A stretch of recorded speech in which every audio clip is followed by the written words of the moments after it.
শুধু তাই নয়, খিদিরপুর বাজারে বিধ্বংসী অগ্নিকাণ্ড ঘুরে গেছেন মুখ্যমন্ত্রী মমতা বন্দ্যোপাধ্যায় এবং ঠিক তার একদিন পরে গতকালই গেলেন শুভেন্দু অধিকারী। আর খিদিরপুর বাজারে বিধ্বংসী অগ্নিকাণ্ডের ঘটনায় দুদিন পেরিয়ে গেছে, ঘটনাস্থলে এখনো চলছে কুলিং প্রসেস। ঘটনাস্থলে দমকলেরও এখনো দু একটা ইঞ্জিন তারা রয়েছে, যেরকমটা জানা যাচ্ছে। যদিও ব্যবসায়ীরা সমস্ত কিছু খুইয়েছেন, তাদের মাথার উপর ছাদ চলে গিয়েছে, কিন্তু একাধিক ক্ষোভ উঠে আসছে।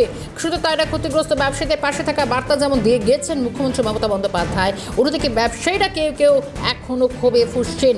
যদিও আজকের ছবিটা দেখাবো ঠিক সকালে, এখনও কুলিং প্রসেস চলছে খিদিরপুর বাজারে। প্রায় 1300 কাছাকাছি দোকান, যেগুলো সম্পূর্ণ ভস্মীভূত হয়ে গিয়েছে। বিভিন্ন যে এখনও পর্যন্ত দোকানগুলি ছিল, সেগুলো একেবারে জ্বলে পুড়ে খাক হয়ে গেছে। আমি আজকে সকালে ছবিটা দেখাবার চেষ্টা করবো, একেবারে সরাসরি নিয়ে যাব খিদিরপুর বাজার থেকে। এই মুহূর্তে রয়েছেন আমাদের সঙ্গে অভিরূপা হাজরা।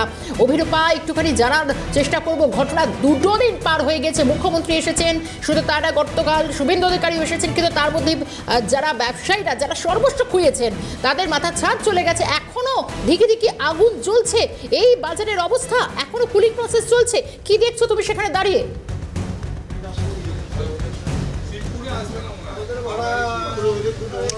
মুহূর্তে শর্মিষ্ঠা আমি দেখানোর চেষ্টা করব খিদিরপুর বাজারের বিধ্বংসী আগুনের ক্ষয়ক্ষতির পরিমাণ। কারণ এই মুহূর্তে আগুন নিভে গিয়েছে ঠিক আছে, কিন্তু তার মধ্যে কী পরিমাণ ক্ষয়ক্ষতি হয়েছে সেটা স্পষ্ট দেখলে কিন্তু বোঝা যাবে। কারণ এই মুহূর্তে আমি যে জায়গায় দেখাচ্ছি এটা একদম বাজারের ভিতরের অংশ, এবং এই ভিতরের অংশ এখনও পর্যন্ত কুলিং প্রসেস চলার মতো প্রক্রিয়াকরণে রয়েছে।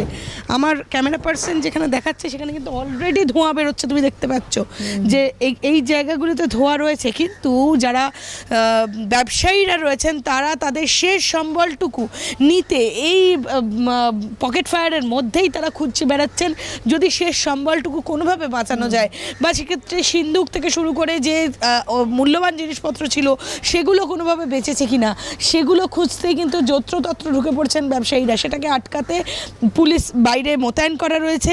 তাছাড়াও এখানে এখনও পর্যন্ত দমকলের 2টি ইঞ্জিন কন্টিনিউ করছে, তার কারণ যেহেতু পকেট ফায়ার রয়েছে তাই পকেট ফায়ার থেকে সেই আগুন বেড়ে যাওয়ার সম্ভাবনা অত্যাধিক বেশি থাকে।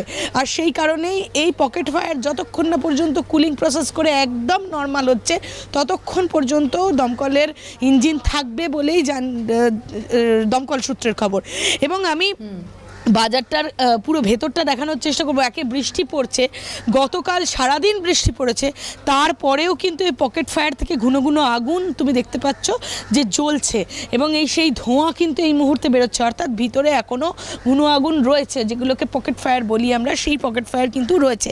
ফলত সেই জায়গায় আরও বেশি করে দমকলের চেষ্টা করা হচ্ছে, যে অপেক্ষা করা হচ্ছে, এটাকে স্ট্যান্ডিং টাইম বলে। এই স্ট্যান্ডিং টাইম তারা অপেক্ষা করছেন, তার কারণ হচ্ছে এই ঘন আগুন ধীরে ধীরে নিজে থেকে, যেহেতু ওপর থেকে বৃষ্টি পড়ছে তাই ধীরে ধীরে নিজে থেকে কুলিং প্রসেস করে থেমে যাওয়ার সম্ভাবনা রয়েছে। এবং ইঞ্জিন দিয়ে যেখানে যেখানে আগুনের পরিমাণ বাড়ছে সেখানে সেখানে বা বেড়ে যাওয়ার সম্ভাবনা রয়েছে, সেখানে সেখানে তারা আগুনটাকে নিয়ন্ত্রণে আনার জন্য এই স্ট্যান্ড বাই টিমে বা স্ট্যান্ড বাই পজিশনে রয়েছে। এবার আমি যাব হচ্ছে যারা ব্যবসায়ীরা রয়েছেন তাদের সাথে কথা বলবো।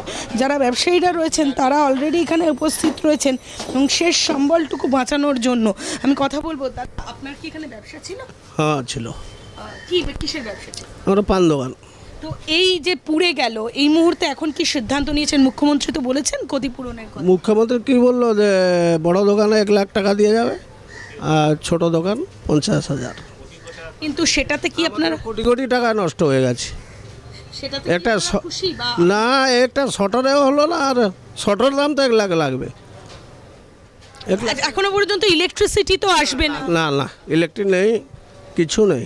এটা নতুন করে শুরু করতে কতদিন সময় লাগবে বলে মনে হচ্ছে? কিছু বলা যাচ্ছে না। আমি কতদিন তো আপনাদের ব্যবসা ঝাড়, ব্যবসা বন্ধ, তাতে তো অসুবিধার মধ্যে পড়ে। হ্যাঁ, খাবার নেই, কিছু নেই।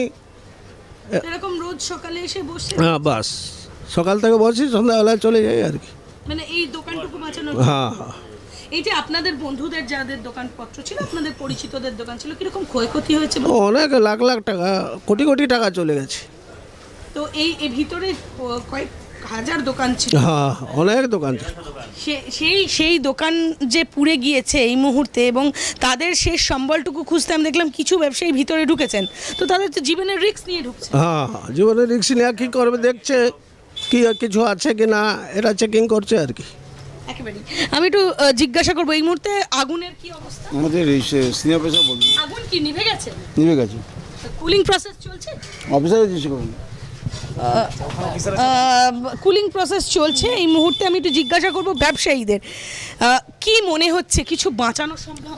কুছ নেই, সব চলে গেছে আর কিছু নেই। নতুন করে শুরু করবেন কবে? কিছু টাকা পয়সা নেই, কি করবো, খাবার পয়সা নেই, কি নতুন করবো আর।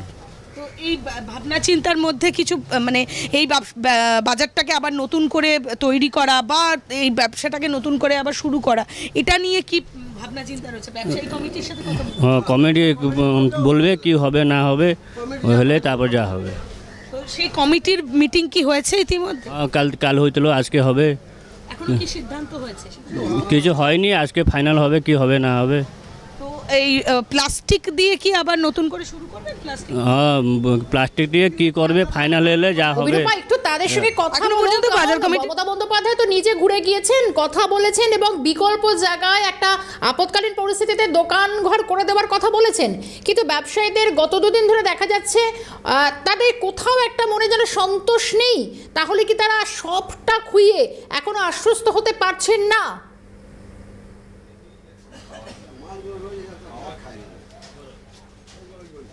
একেবারেই তোমার প্রশ্নটাই আমি জিজ্ঞাসা করব যে দাদা, আপনারা কি সন্তুষ্ট হতে পারছেন না? মুখ্যমন্ত্রী তো একটা প্রতিশ্রুতি দিয়ে গেছে অন্য কোথাও ব্যবসা করার।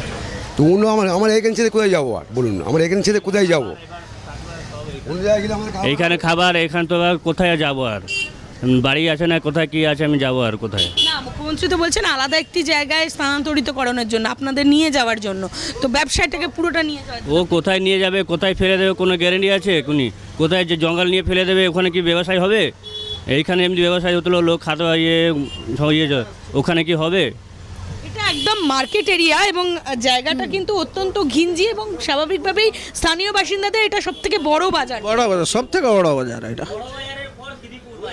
বড় বাজার ফার্স্ট, সেকেন্ড খিদিরপুর বাজার।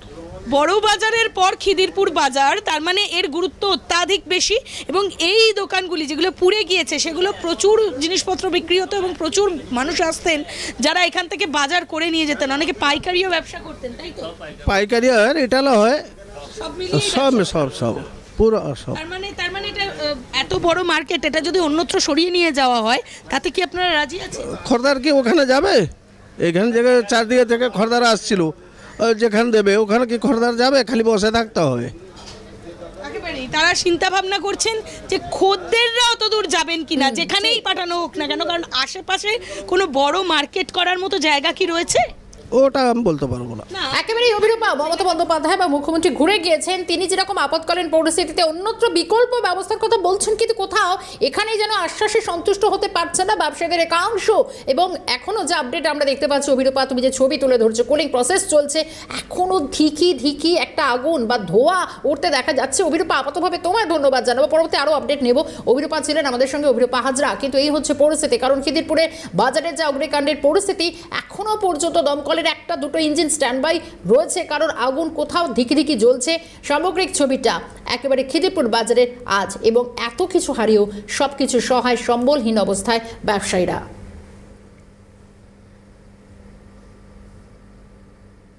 খিদিরপুরের অগ্নিকাণ্ড উস্কে দিয়েছে পূর্বের অগ্নিকাণ্ডের একাধিক স্মৃতি।